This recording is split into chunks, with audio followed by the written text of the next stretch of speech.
For the latest mini-election trip, I'm off to Margate in Kent for Ukip's Spring Conference. I'll be speaking to Patrick O'Flynn, MEP and the party's economic spokesman, about their plans for tackling the deficit, the splintering factions within Ukip, and how important Nigel Farage is in holding it all together. How much of today's conference was about Nigel? You said that he's given one of the best speeches you've ever seen him give.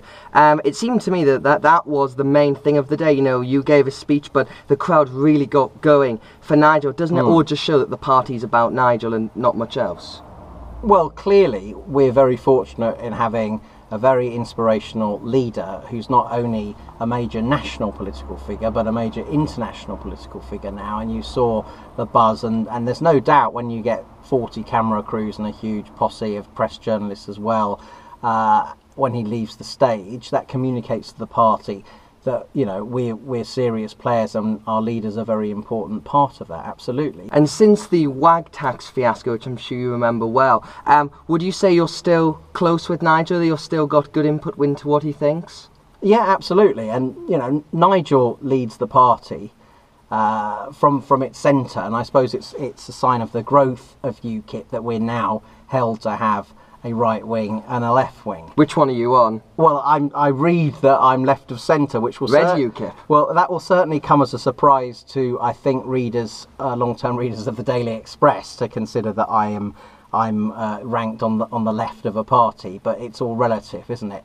So I'm seen, I suppose, as being a person who wants to go in that direction of giving a big offer to the blue collar working people who start off with very little and feel that the state doesn't back them, that the society they're growing up in is not on their side, and to tap into that.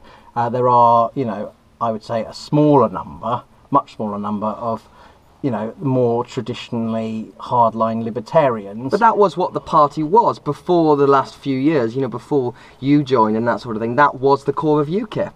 No, I think you'll find there's very long-term members who've come from the Labour Party, and we're very fortunate as a party in that the policy that we all agree is the most important thing, we have 100% unity on, and I don't think any of the other parties could say that. And finally, if EU and immigration are sort of the top two messages UKIP are pushing, believe in Britain, your slogan, where does the economy come into it? How important is that?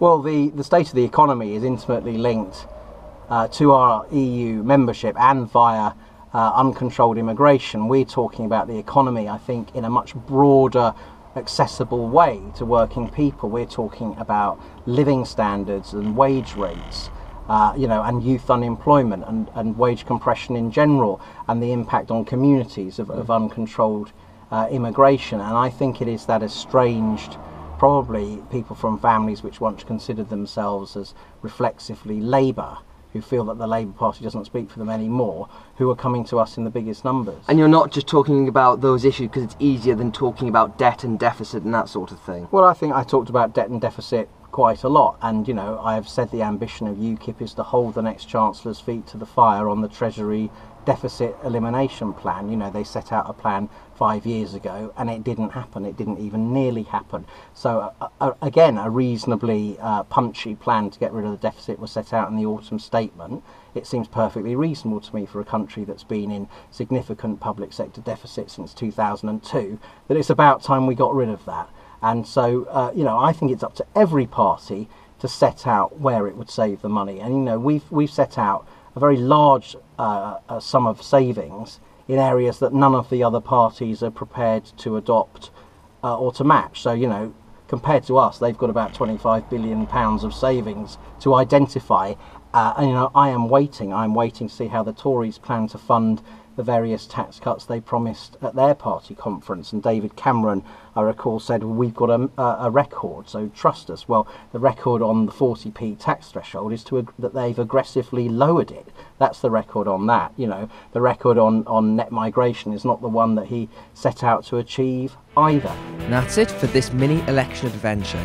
Join me again soon to find out how the election is being fought in a different part of the country. Find out more at minielection.co.uk.